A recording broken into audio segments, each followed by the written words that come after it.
हम सभी बचपन से ही कहानियाँ सुनते आ रहे हैं, उनमें रुचि लेते आ रहे हैं, आनंद लेते आ रहे हैं। आज हिंदी साहित्य के आंचलिक कथाकार फणेश्वर नाथ रेणु द्वारा लिखित पंचलाइट कहानी का आनंद सुनेंगे। पंचलाइट का अर्थ होता है पेट्रोमैक्स, अर्थात गैस की लालटेन। पिछले 15 महीने में दंड जुर्माने के पैसे जमा करके महतो टोली के पंचों ने पेट्रोमैक्स खरीदा। इस बार रामनवमी के मेले में गांव में सब मिलाकर 8 पंचायतें हैं। हर एक जाति की अलग सभा चट्टी है। सभी पंचायतों में दरी, जाजिम, सतरंजी और पेट्रोमैक्स है। पेट्रोमैक्स जिसे गांव वाले पंचलाइट कहते हैं। पंचलाइट खरीदने के बाद पंचों ने मेले में ही तय किया 10 रुपये जो बच गए हैं इनमें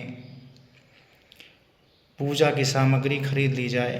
बिना नेम टेम के कल कब्जे वाली चीज़ का पुण्याह नहीं करना चाहिए।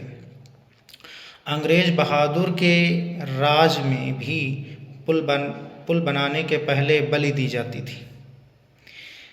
मेले से सभी पंच दिन दहाड़े ही गांव लौटे। सबसे आगे पंचायत का छड़ीदार पंचलाइट का डिब्बा माथे पर लेकर और उसके पीछे सरदार, दीवान और पंच वगैरह गांव के बाहर ही ब्राह्मण टोली के फुडंगी झाने टोंक दिया।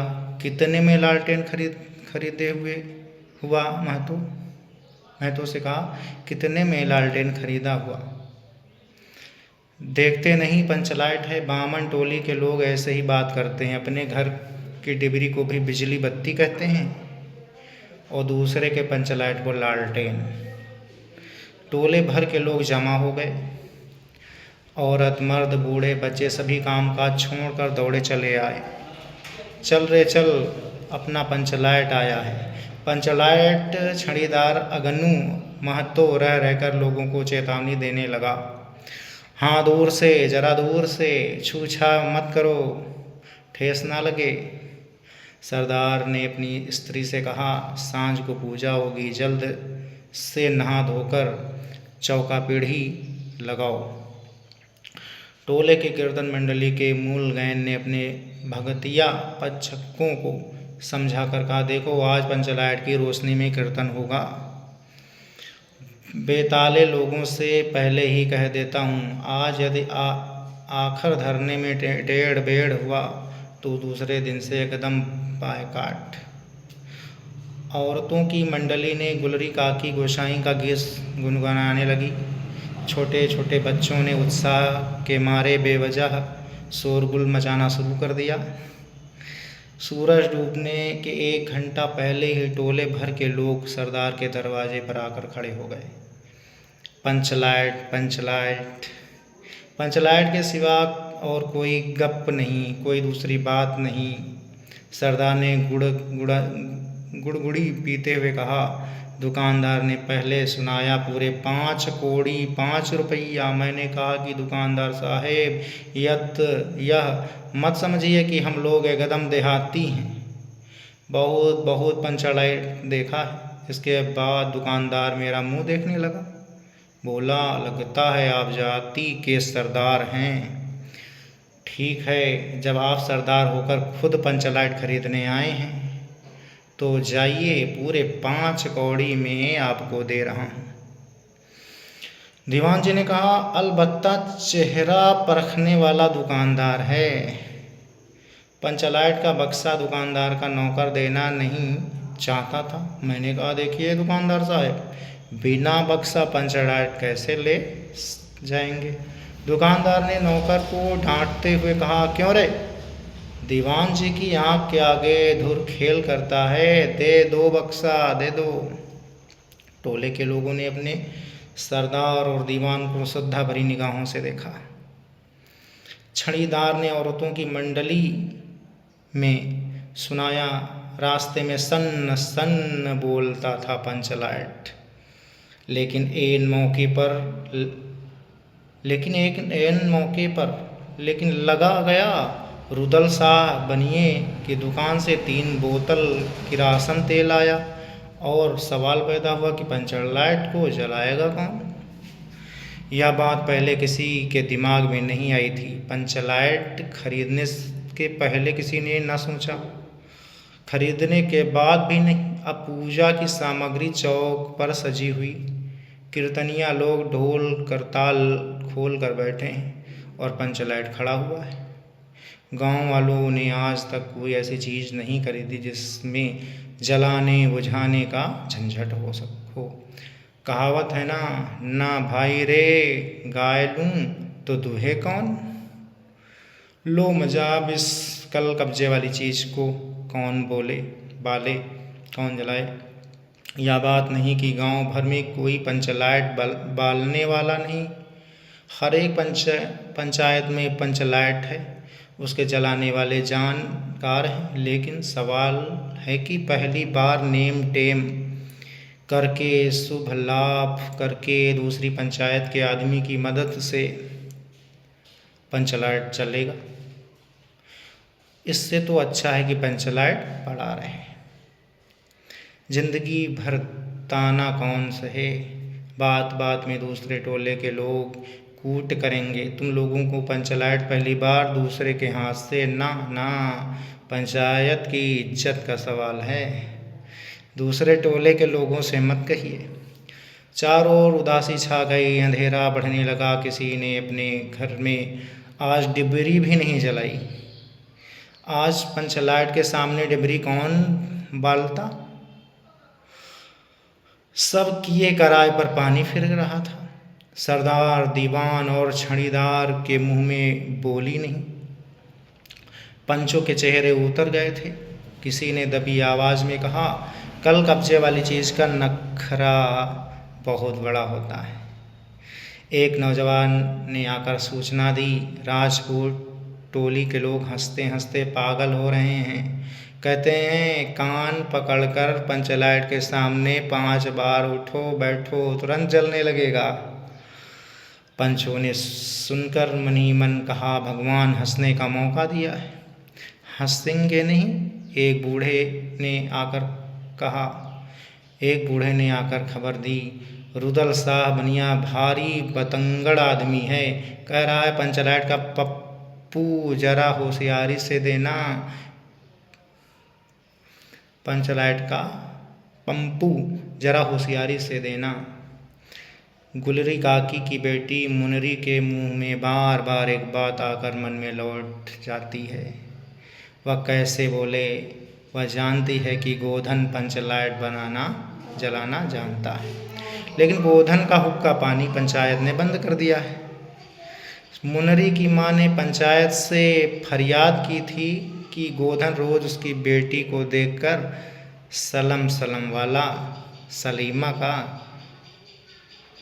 गीत गाता है। हम तुमसे मोहब्बत करके सलम। पंचों की निगाह पर गोधन बहुत दिन से चढ़ा हुआ था। दूसरे गांव से आकर बसा है गोधन, और अब तक टोले के पंचों को पान सुपारी खाने के लिए भी कुछ नहीं दिया। परवाह ही नहीं करता है, बस पंचों को मौका मिला और 10 रुपया जुर्माना, न देने से हुक्का पानी बंद। आज तक गोधन पंचायत से बाहर है। उससे कैसा कहा जाए मुनरी, उसका नाम कैसे ले। और उधर जाति का पानी उतर रहा है। मुनरी ने चालाकी से अपनी सहेली के कान में बात डाल दी, कनेली चिगो चिद चिन कनेली। मुस्कुरा कर रह गई गोधन। तो बंद है, मुनरी बोली, तू कह तो सरदार से। गोधन जानता है पंचर लाइट बलाना, कनेली बोली। कौन गोधन जानता है बलाना, लेकिन सरदार ने दीवान की ओर देखा और दीवान ने पंचों की ओर। पंचों ने एकमत होकर हुक्का पानी बंद किया है।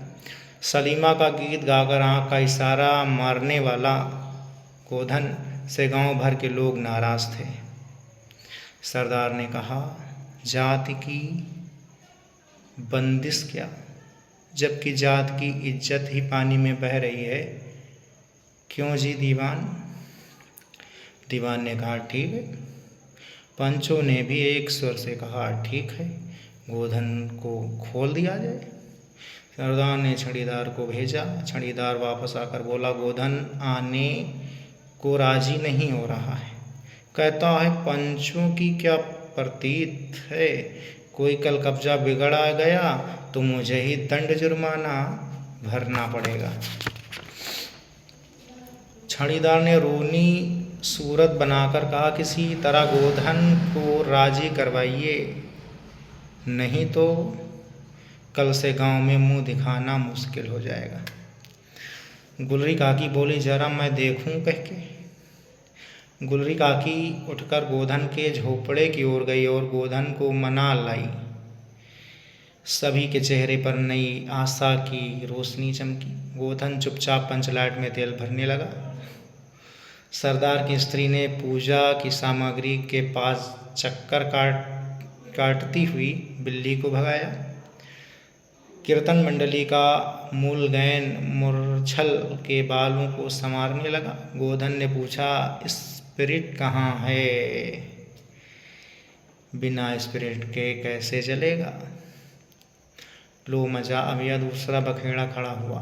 सभी ने मन ही मन सरदार दीवान और पंचों की बुद्धि पर अविश्वास प्रकट किया। बिना बुझे समझे काम करते हैं ये लोग। उपस्थिति जनसमूह में फिर मायूसी छा गई। लेकिन गोधन बड़ा होशियार लड़का है, बिना स्पिरिट के ही पंचलाइट जलाएगा। थोड़ा गरी का तेल ला दो। मुनरी दौड़कर गई और एक मलसी गरी का तेल ले गई। बिना गरी का तेल ले आई। गोधन पंचलाइट में पंप देने लगा। पंचलाइट की रोशनी थैली में धीरे धीरे रोशनी आने लगी। गोधन कभी मुंह से फूंकता, कभी पंचलाइट की चाबी घुमाता। थोड़ी देर के बाद पंचलाइट से सनसनाहट की आवाज़ निकलने लगी और रोशनी बढ़ती गई। लोगों के दिल का मैल दूर होता गया। गोधन का बड़ा काबिल लड़का है। अंत में पंचलाइट की रोशनी में सारी टोली जगमगा उठी तो कीर्तनियों लोगों ने एक स्वर में महावीर स्वामी की जय ध्वनि के साथ कीर्तन शुरू कर दिया। पंचलाइट की रोशनी में सभी मुस्कुराते हुए चेहरे स्पष्ट हो गए। गोधन ने सबका दिल जीत लिया था। मुनरी ने हसरत भरी निगाह से गोधन की ओर देखा। आंखें चार हुई और आंखों ही आंखों में बातें हुई। कहा, सुना, माफ़ करना, मेरा क्या कसूर। सरदार ने गोधन को बहुत प्यार से पास बुलाकर कहा, तुमने जात की इज्जत रखी है, तुम्हारा 7 खून माफ़। खूब गाओ सलीमा का गाना। गुलरी काकी बोली, आज रात में मेरे घर में खाना। गोधन ने एक बार फिर मुनरी की ओर देखा। मुनरी की पलकें झुक गईं। कीर्तनिया लोगों ने एक कीर्तन समाप्त कर जय ध्वनि की। जय हो, जय हो। पंचलाइट के प्रकाश में पेड़ पौधों का पत्ता पत्ता पुलकित हो रहा था।